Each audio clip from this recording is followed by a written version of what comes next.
안녕하세요. 오늘도 굉장히 중요한 작품 하나 준비해 봤습니다. 우리 함께 공부해 봅시다.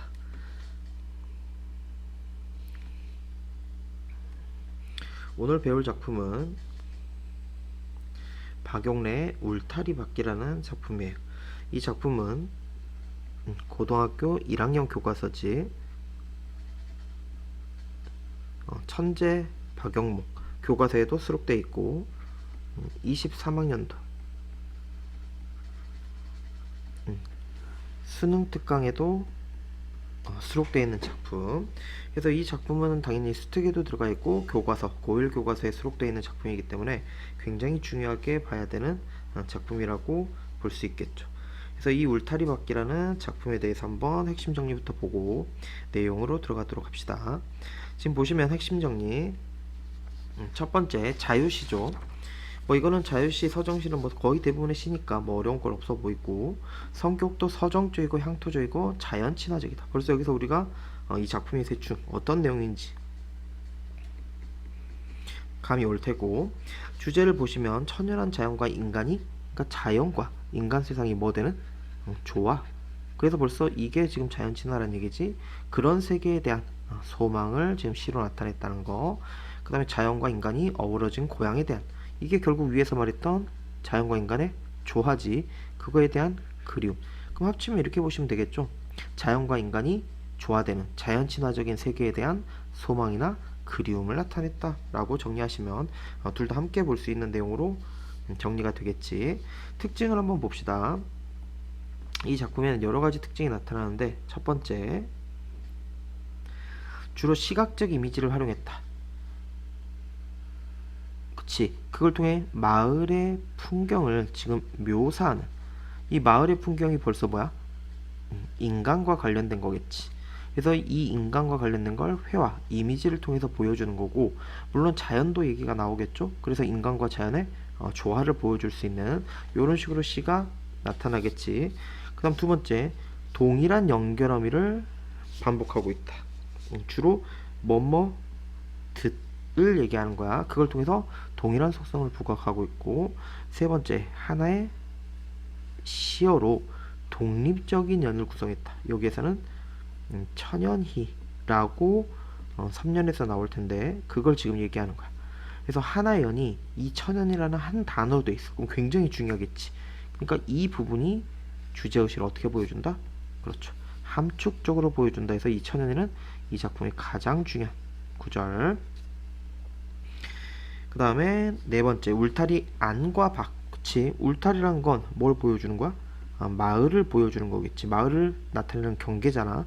그 마을의 안이야. 그러면 마을 안이니까 인간 세계라고 보시면 되겠고, 마을과 밖은 자연이라고 보시면 되겠지. 그래서 인간과 자연이 조화되는 걸 울타리 안밖의 이야기를 통해서 보여준다는 거고, 비유를 통해서 특성을 효과적으로 보여준다. 이런 것들은 어렵지 않아 보이네요. 그 다음 밑에 보시면 유사한 의미의 식구를 나열하고 있다. 이런 거 굉장히 중요하지. 유사한 식구의 나열 보시면 여기서는 유사한 의미를 지닌 식구, 구절을 나열해도 되고, 아까 위에서 나왔지? 뭐뭐듯, 연결어미, 그 다음에 마을이 있다. 무슨 마을이 있다. 이런 구절이 반복되기도 하고, 일련의 일행과 이행을 보면 어떤 소년, 어떤 소녀 이런 얘기가 나오거든. 그런 것들도 반복이라고 볼 수가 있겠지. 그래서 이게 나열된다라고 봐도 되지만 이런 것들이 반복되면서 운율을 형성하는, 그래서 이렇게 물어도 되겠죠. 운율 형성 방법 해놓고 이런 네다섯 가지를 찾을 수 있는, 요걸 시험에 내도 괜찮다고 생각이 되네요. 그 다음에 이 오른쪽에 보면 송시열의 청산도 절로절로라는 작품이 지금 나와 있지. 요거는 굉장히 중요한 게 고1 교과서에서도 학습활동에 이 지문을 갖고 왔어. 근데 수특에서도 이 지문으로 비교하기 때문에 이거는 교수님들이든 학교에서 내신을 내는 선생님들이든 굉장히 이 작품을 선호할 수밖에 없다는 걸 보여주는 거니까, 우리가 울타리 밖을 공부한 다음에 송시열의 절로절로를 한번 마지막에 연기함으로써 한번 끝내볼게요. 그러면 작품으로 한번 들어가서 해석을 한번 해봅시다. 울타리박기라는 작품이네. 울타리박. 머리가 마늘쪽같이 생긴 고향의 소녀와 한여름을 알몸으로 사는 고향의 소년이 있다. 요거 굉장히 중요한 게 먼저 있는데 우리가 한번 정리를 처음부터 하고 시작을 한번 해볼게요. 지금 보시면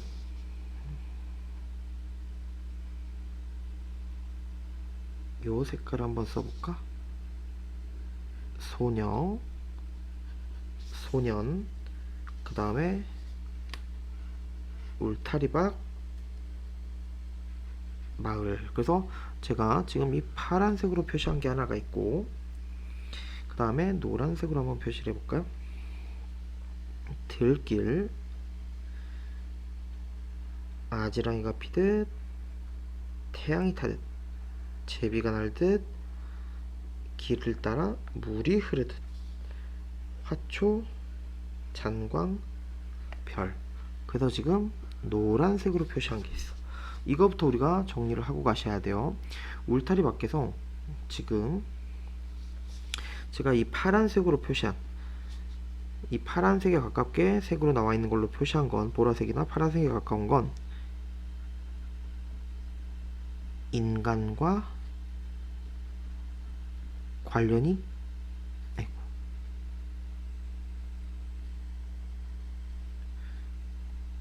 인간과 관련이 굉장히 깊은 소재들은 제가 이 색깔로 표시한 거고, 그 다음에 반대로 노란색으로 표시한 것들은 인간이 아니라 자연과 관련이 깊은 소재라고 생각하시면 된다. 그래서 자연과 관련이 깊다는 건 결국 뭐야?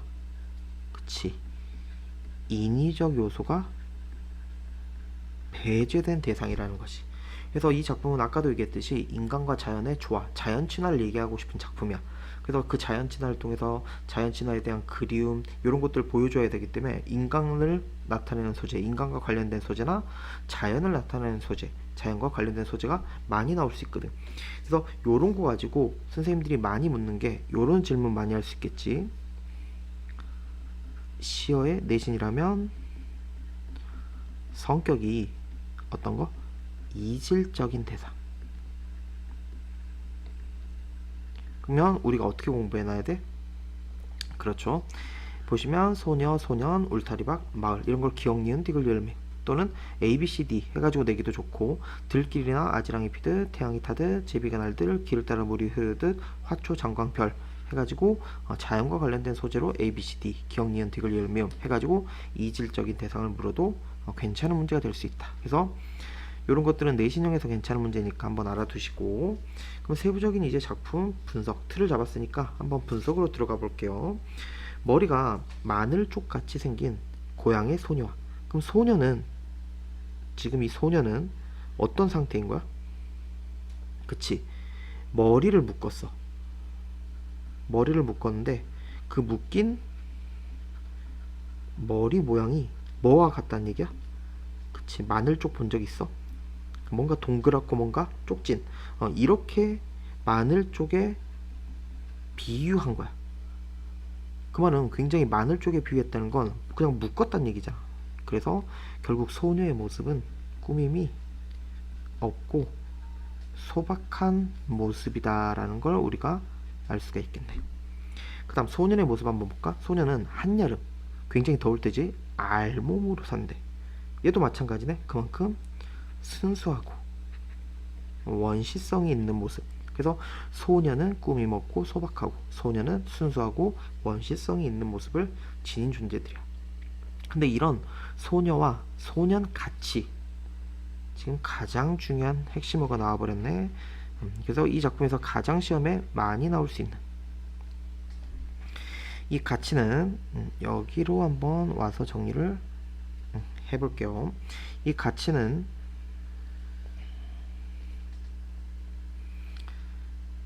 두 가지로 해석이 가능합니다. 첫 번째, 처럼으로 볼 수 있어. 이 처럼으로 본다면 조사로 해석하는 거고, 두 번째는 함께라고 해석할 수도 있어. 근데 이 함께를 보면 부사로 지금 해석을 하고 있는 거거든. 그러면서 얘가 어디로 정리가 돼야 되냐면 지금 얘기를 하는 구절을 봐봐. 같이 낯이 서로도 사랑스러운 들길이 있다라고 하지. 그러니까 여기서 핵심은 같이하고 마지막에 있다에 있는 거야. 그러니까 가치를 그러니까 처럼으로 해석할 수도 있고 함께라고 해석할 수도 있다. 근데 결론은 뭐냐? 얘네들을 어떻게 해석하든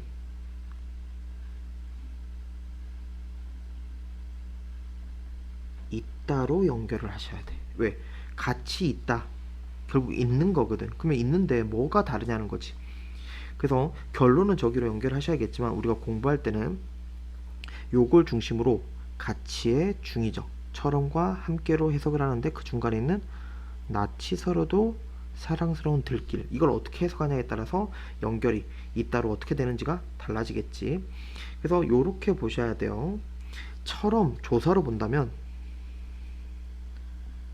지금 이 빨간색 낯이 서로도 사랑스러운, 낯이 서로도 사랑스러운 들길이 마치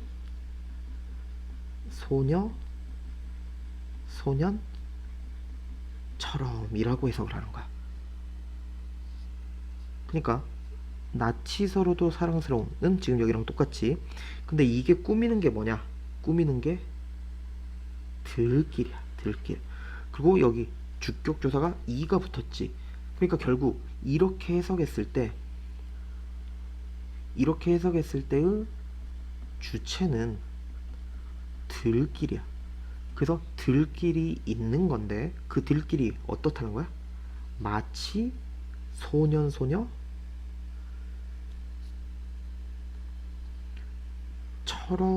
해석을 하는 거지. 그러면 결국 뭐야? 들길과 소년은 다 비슷한 것들이 돼버리는 거야. 그러니까 들길이 있는데 그 들길은 낯이 서로도 사랑스러운 이러한 뭐가 있는 거야? 속성이 있는 상태야. 이런 속성이 있는 상태인데 그 속성이 누구랑 비슷하다? 소녀와 소년처럼 이라고 비유를 하고 있는 거지. 그러니까 이렇게 해석했을 때, 조사로 해석했을 때 주체는 들길만 된다는 게 굉장히 재밌는 해석이 될 수 있겠지. 근데 함께로 해석하면 해석이 또 달라지는 거야. 지금 여기서 함께로 본다면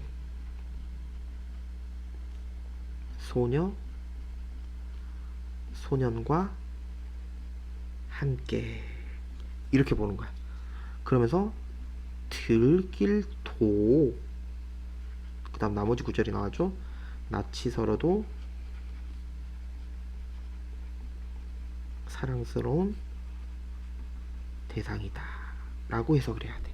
그럼 여기 보시면 지금 들길이 나왔는데 이 들길은 소년과 함께라고. 그럼 결국 이렇게 봤을 때의 주체는 어떻게 돼버리는 거야? 그치, 셋 다야. 소년, 들길이 모두 주체가 되는 거야. 왜? 있는데 소년과 함께 들길 도라는 보조사를 써가지고 들길도 역시 있다라는 의미가 되는 거죠. 그러니까 여기 이렇게 해석했을 때 함께로 봤을 때 주체는 소년, 들길이 돼버리는 거고, 이 들길의 속성이 어떻게 되는 거야? 얘네 셋 다 낯이 서로도 사랑스러운 대상이다 라고 해석을 하셔야 되는 거지. 그래서 지금 이 같이, 낯이 서로도 사랑스러운 들길이 있다, 이 구절 같이에서 있다까지 연결하는 이 포인트 아시겠습니까? 굉장히 지금 중요한 특징이기 때문에 제일 중요한 포인트가 한번 있었어요. 가장 중요하게 보셔야 되는 부분으로 생각하시면 되고, 그 다음 이어서 한번 가볼까요? 그래서 순수한 소녀와 소년을 얘기하고 그것과 같이 낯이 서로도 사랑스러운 들길이 있다라고 지금 1, 2연에서 정리를 했네. 결국 1, 2연의 내용은 지금 자연에 대한 이야기, 인간에 대한 이야기를 하고 있는 거야. 이연으로 한번 가볼까요? 그 길에 아지랑이가 피듯 태양이 타듯 제비가 날듯 물이 날아 흐르듯. 지금 보시면 뭐뭐듯 뭐뭐듯 뭐뭐듯 뭐뭐듯 연결어미를 지금 반복하고 있지. 근데 얘네들이 말하고자 하는 바가 뭐야? 결국 이런 것들은 인위적 요소가 배제된 거야. 배제되고 자연의 섭리를 따르는 모습인 거지. 아지랑이가 피는 것도, 태양이 타는 것도, 제비가 나는 것도, 길을 따라서 물이 흐르는 것도 우리가 인간이 한 게 아니지. 이건 인위적인 게 아니야. 자연적인 거야. 그래서 인위적인 요소는 배제된 거고 자연의 섭리에 따르는 모습을 지금 뭐뭐듯 뭐뭐듯 뭐뭐듯이라고 표현한 거지. 근데 재밌는 건 그렇게 끝나는 게 아니야. 그렇게 놓고 뒤에 보시면 그렇게 라고 얘기를 하는 거야. 그러면 이 그렇게는 뭘 얘기하는 거야? 그치? 앞에서 얘기했던 요런 삶의 모습을 그렇게 살아가고 싶다라고 하는 거지. 그러니까 결국 뭐냐면 여기서는 행간걸침이라고 하는 거야. 원래라면 이 행간걸침도 제가 뭐 개념어에서 한번 정리할 때가 있을 텐데, 행간걸침은 행과 행 사이에 걸쳐 있다는 얘기야. 그러니까 이 구절은 원래는 여기에 왔어야 돼. 선생님이 지금 동그랗게 표시한 부분 있죠? 여기에 왔어야 돼. 그래서 그렇게 라고 얘기를 해야 되는데 얘를 밑에 내려가지고 이 삼행의 내용이 이 행과 걸쳐 있다라고 하면서 지금 강조하는, 그래서 행간걸침을 통해 강조하는데 뭘 강조하냐? 이 모습, 인위적인 걸 배제하고 자연에 따르는 모습을 강조하면서 그렇게 누가 지금 이렇게 살아갔는데 누가 인위적인 요소가 배제되고 자연의 섭리를 따르는 모습으로 살아갔어? 그치, 위에서 소녀와 소년이 그랬지. 그러니까 결국 얘는 첫 번째는 인위적 요소가 배제되고 자연의 섭리를 따르는 모습이고, 그걸 누가 그랬었어? 그렇지, 소녀 소년이 그랬었지. 그래서 소녀 소년과의 동질성도 강조하기 위해서 지금 행간걸침을 쓴 것이다. 그래서 두 번째 시험의 포인트, 그렇게. 근데 여기서 행간걸침을 쓴 이유는 인위적 요소를 배제하고 자연의 섭리를 따르는 모습이 누구? 소녀 소년과 같다라는 걸 강조하기 위해서 지금 사용을 하고 있다는 거지. 그래서 한번 정리를 해보시면 요렇게 한번 우리가 정리해 볼 수 있겠네.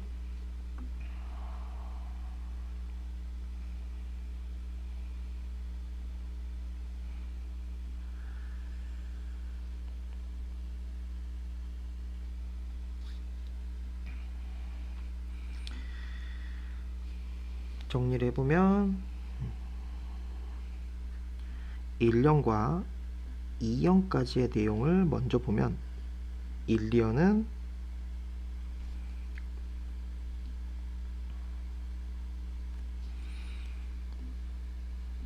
인간과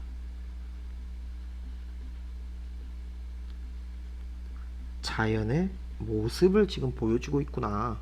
근데 이 인간과 자연의 모습을 어떻게 보여주는 거야?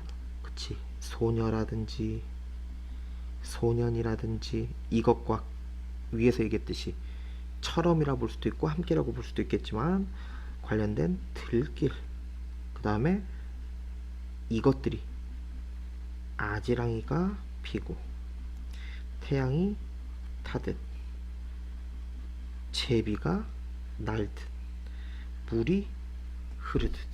그래서 보시면 소녀 소년, 그 다음에 이것과 같은 들길, 그리고 이렇게 자연적인 것들과 비슷한 모습을 가진 아지랑이, 태양, 제비, 물을 통해서 인간과 자연의 모습을 지금 보여주고 있다. 그래서 한 줄로 한번 요약을 해봤습니다. 그러면 3년으로 한번 가볼게요.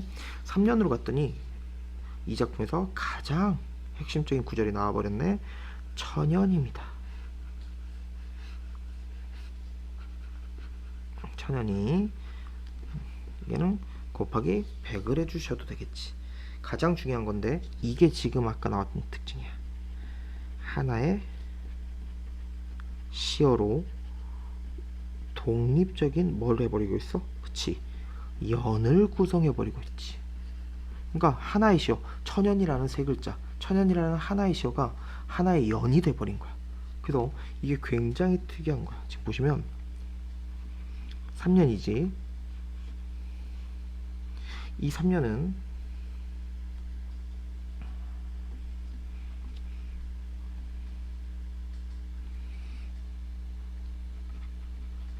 천연히, 이 한 단어로 지금 독립적인 연을 구성해 버린다는 게 굉장히 중요한 거야. 그리고 나서 다시 뒤를 가면 어떻게 돼? 4연이 나오는 거거든. 4연이 나오는데 그것과 이 천연이의 관계가 굉장히 중요할 수 있는 부분이 있다는 거지. 그래서 이 4연의 내용은 이따가 보겠지만 정리를 해보면 어떤 내용이냐면 이런 내용이야. 1년이 인간과 자연의 모습을 얘기하고 천연이를 얘기한 다음에 4연에서는 인간과 자연의 조화를 얘기하고 있어. 그러면서 여기서 예로 드는 소재들이 마을, 화초, 잔광, 별. 마을, 화초, 잔광, 별. 결국 여기서 선생님이 지금 이렇게 찾는 소재들이 전부 다 처음에 우리가 표시했던 파란색과 노란색으로 표시했던 단어들이란 걸 알 수가 있겠지. 그러니까 이 천연이는 중요한 포인트가 뭐냐, 하나의 시어로서 하나의 연을 구성했는데 여기서 재밌는 건 이 천연이는 1, 2연의 자연과 인간의 모습을 막 얘기를 했었잖아. 그걸 천연이라는 한 시어로서 수렴 모아주는 거야. 그러니까 1, 2연에서는 자연과 인간의 모습을 막 얘기를 해. 그러면서 인위적인 요소는 배제하고 자연의 섭리를 따르는 모습을 긍정적으로 얘기하면서 그거의 모습을 계속 보여주는 거지. 그러다가 3년으로 갔더니 갑자기 한 단어 천연이 해버리는 거지. 그럼 이 인간과 자연의 모습이 이 천연이라는 한 단어에 수렴 모이게 되는 거야. 그래 놓고 여기서 시상을 정리한 다음에 4연으로 발산을 해가지고 이 인간과 자연이 어떻게 되는 조화되는 삶에 대해서 얘기하는 게 이 작품의 핵심이란 얘기지. 그럼 3년은 이 천연이의 기능이 굉장히 중요할 수밖에 없겠잖아. 그래서 이 천연이의 기능을 생각을 해보면 요렇게 정리할 수 있겠지. 여기를 조심하셔야 돼요. 외우는 게 아니라 여기서 정리했던 대로 찾아가는 연습이 중요해요. 1년에서 인간과 자연의 모습을 얘기를 했어. 그리고 그걸 한 단어, 3년에서 한 단어로 한 연을 이루면서 수렴했지. 모아버렸단 말이야. 1, 2년의 내용을 3년으로 수렴했다. 모았다. 결국 여기에서 이런 특징을 찾을 수 있어. 1년의 내용을 3년에서 한 단어로 수렴했기 때문에 이 3년에서는 시상, 화자의 정서나 태도, 이게 집약, 모이게 되는 거지. 그리고 두 번째, 모였으니까 이게 뭘 함축하는 거야? 그치, 주제를 함축하는 특징도 여기서 나타나게 되는 거야. 그 다음 세 번째, 천연이 자체로만 봤을 때는 요렇게 볼 수도 있어. 천연이 굉장히 1년에서 길게 얘기하다가 천연이 한 단어만 한 연으로 나와버리지. 그러니까 그렇게 되면 읽는 게 굉장히 많았다가 굉장히 줄어들게 되잖아. 그러니까 읽는 속도와 호흡을 완급 조절할 수 있게 되고,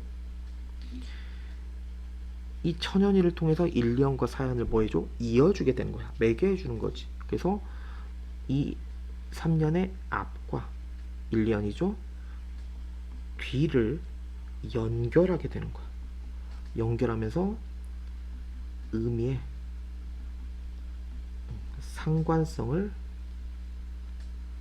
보여주는 특징도 나타날 수 있다는 거지. 그러면서 발산, 1년의 내용을 수렴해서 시상도 집약하고 주제도 함축하고 이 천연을 통해서 읽는 속도와 호흡도 조절하고 앞뒤 내용을 연결을 했지. 그러니까 여기서 수렴했던 걸 여기서 발산한다는 건 결국 이렇게 볼 수도 있겠지. 1, 2연과 4연의 속성을 뭐 했다? 공유하고 조화시켜서 뭐 하고 있다? 그렇지, 발산하고 있다 라고 볼 수가 있겠네. 그래서 이 천연이라는 거의 특징은 이 5가지로 정리가 되는데, 이걸 외우려고 하지 말고 뭐 해라? 그치, 이 1, 2연의 내용을 여기서 수렴했고 여기서 발산했다. 뭐가 천연이니까. 그러면 그거에 따라서 각 특징을 찾아서 연결하시면 훨씬 더 좋은 공부가 될 수 있겠죠. 천연이 굉장히 중요하겠지. 그 다음에 밑에 마지막 구절인가요? 울타리 밖에도 화초를 심는 마을이 있다. 오래오래 잔광이 부신 마을이 있다. 밤이면 더 많이 별이 뜨는 마을이 있다. 여기서 우선 이런 것들도 중요하지. 있다, 있다, 있다. 위에서도 나왔었죠. 있다. 이런 것들은 기본적으로 뭐 현재형 시제라는 거, 이런 것들은 뭐 전혀 어렵지 않지. 근데 여기서 재밌는 건 그게 아니라 이거예요. 화초를 심었어. 어디에? 마을에 화초를 심었는데, 화초를 심고 그 다음에 장광이 부시고. 화초를 밤에 심었을까? 그치, 낮에 심었겠지. 근데 장광이 부시다는 건 해질녘이 됐다는 거야. 그리고 나서 뭐가 떴어? 별이 떴다는 건 결국 이게 시간의 흐름을 보여줄 수 있는 거야. 그래서 얘를 제가 그림으로 한번 그려볼게요. 그래서 4연의 내용을 한번 정리해보면 이렇게 되는 거야. 4연에서는 이 화초, 장광, 별과 같은 자연과 마을, 울타리라는 인간이 조화되고 있는 구절인데, 얘는 인간을 또 뜻하는 마을이 이렇게 있는 거야. 지금 마을이 이렇게 있어. 근데 이 마을에는 뭐가 쳐져 있을까? 그치, 울타리가 이렇게 쳐져 있는 거야. 그러면 마을에 지금 안과 마을의 밖이 지금 나뉠 수가 있는 거야. 그럼 마을의 안은 인간의 속성, 왜? 인간이 만든 울타리 안이기 때문에 인간의 속성이겠지. 근데 마을 밖은 자연이라고 볼 수 있을 거야. 근데 이러한 마을이 있는데 화초를 심는 그 말은 뭐야? 그치,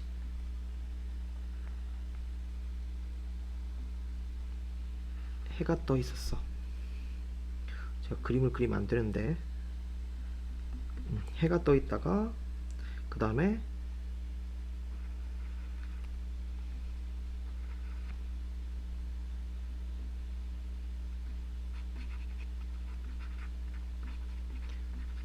해질녘, 장광이 제가 그림을 그릴 때마다 좀 학생들이 굉장히 싫어하는데,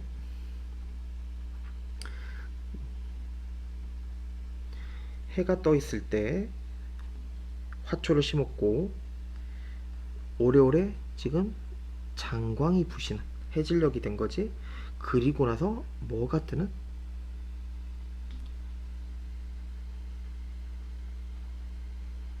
별이 떠버리는. 결국 이거는 뭘 보여주냐? 시간의 흐름을 보여주는 거야. 그래서 화초를 심는 낮, 장광이 부신 해질녘, 그 다음에 별이 뜨는 밤, 시간의 흐름. 그래서 얘는 시간의 흐름, 순행적,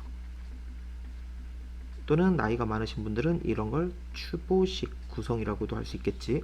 그래서 시간의 흐름에 따라 마을, 울타리 안과 밖에 화초를 심는 모습, 그런 것들을 보여주는데, 그런 마을이 있었고 장광이 부신 마을이 있고 별이 뜨는 마을이 있다. 결국 이런 얘기를 왜 하냐면, 결국 이 작가가 말하고 싶은 건 이거야. 해 뜰 때도 화초를 심는 마을이 지금 있는 거고, 장광이 부실 때도 마을이 있는 거야. 별이 떴을 때도 마을이 있는 거야. 결국 얘는 시간의 흐름에 따라 전부 다 마을을 수식하고 있는 것들이야. 전부 다 마을을 수식하는데, 그걸 통해서 뭘 보여주냐? 작가가 말하고 싶은 건 이 울타리 밖 자연과 울타리 안에 인간의 삶이 뭐 되는? 그치. 조화돼서 결국 마을의 아름다움을 강조하기 위한. 그러니까 이렇게 생각하면 되겠지.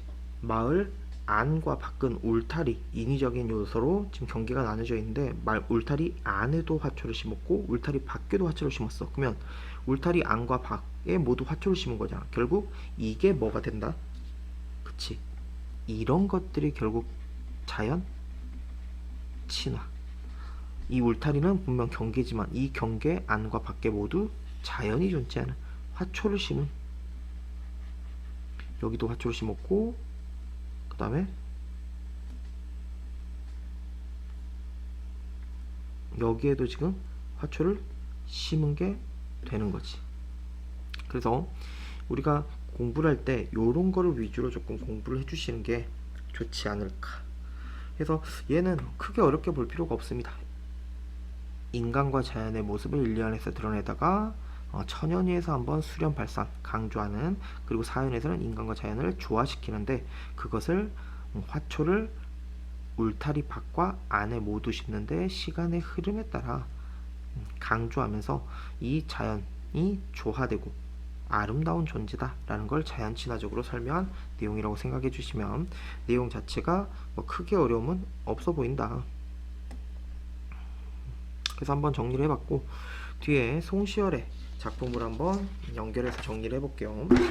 송시열의 청산도 절로절로. 그럼 벌써 끝났지. 우리는 공부를 했기 때문에 이 시어가 보여야 됩니다. 지금 이걸 나눴을 때 절로라는 게 뭐 되고 있어? 그렇죠. 반복되고 있는 거야. 그럼 이 절로는 뭐냐? 저절로라는 얘기야. 이 저절로가 왜 중요해? 그치, 앞에서도 봤지. 저절로는 인위적인 게 배제된 상태라는 거지. 그래서 보시면 절로를 다 네모를 해볼게.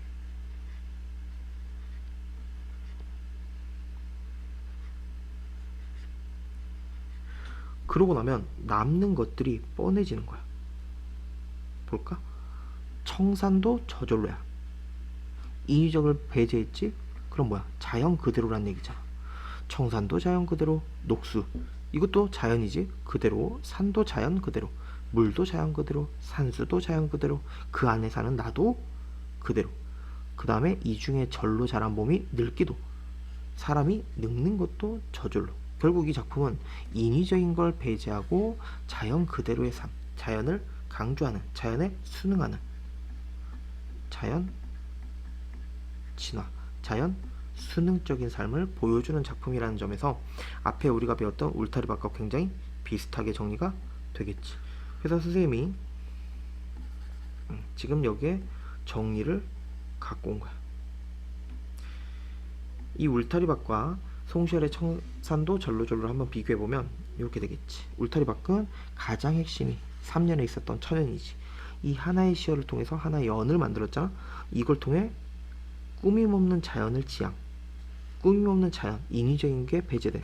결국 그냥 자연은 아니지. 인간과 자연이 조화되는, 그걸 지향하는 거겠지. 그래서 아까 1, 2년의 자연과 인간의 모습을 보여줬다면 3년에서 천연이가 이걸 매개하고 시상을 집중하고 주제를 함축한 다음에 수렴한 거지. 그 다음에 어디로? 4연으로 발산시켰잖아.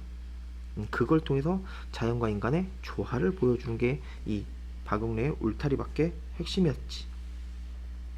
내용이 이런 게 핵심이었다면 송시열은 지금 천연이가 아니라 저절로를 포인트로 갖고 온 거야. 그걸 통해서 자연에 순응하는 자연 친화적인 색채를 보여준다. 그래서 위에서 울타리밖이 천연이를 통해서 자연과 인간을 매개했다면 여기에서는 절로를 통해서 자연과 인간을 매개한다는 거. 그 다음에 이 절로라는 시어를 반복적으로 사용했다. 그러니까 당연히 운율 형성할 수 있었지. 그러면 아까 울타리 밖에는 뭐가 있었어? 그치, 아까 우리가 여기서 정리를 했죠. 지금 이거랑 얘랑 같이 비슷하게 볼 수 있는 것들은 여기서 찾을 수가 있죠. 우리가 아까 반복적으로 뭐뭐 드시라든지 앞에서 봤던 거 기억나시죠? 마을이 있다라는 구절이라든지 비슷한 식구의 반복이라든지 여기랑 나열해서 같이 보시면 되겠고,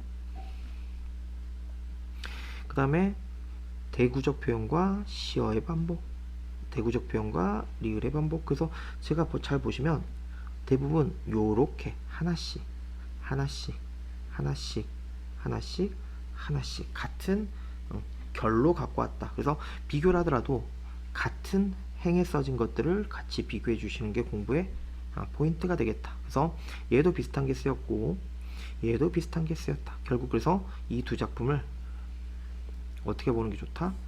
그렇죠. 연계해서 생각을 해주시면 둘 다 어디에서? 수특에서도 이 작품을 갖고 왔고 고1 교과서에서도 이 작품을 갖고 왔기 때문에 연기하기가 굉장히 좋은 작품이라 한번 마지막에 같이 살펴봤습니다. 그래서 오늘 수특에도 나오고 고1 천재 박영목 교수님이 저자로 있는 주저자로 계신 그 작품도 교과서 작품도 한번 살펴본 거니까 이 작품 교과서 수특에 모두 있으니까 한번 정리를 잘 해보시고 내신이든 수능이든 함께 준비할 수 있는 시간이 됐으면 좋겠습니다. 오늘도 고생하셨고 정리 잘 하시고 다음 시간에 뵙겠습니다. 고생하셨습니다.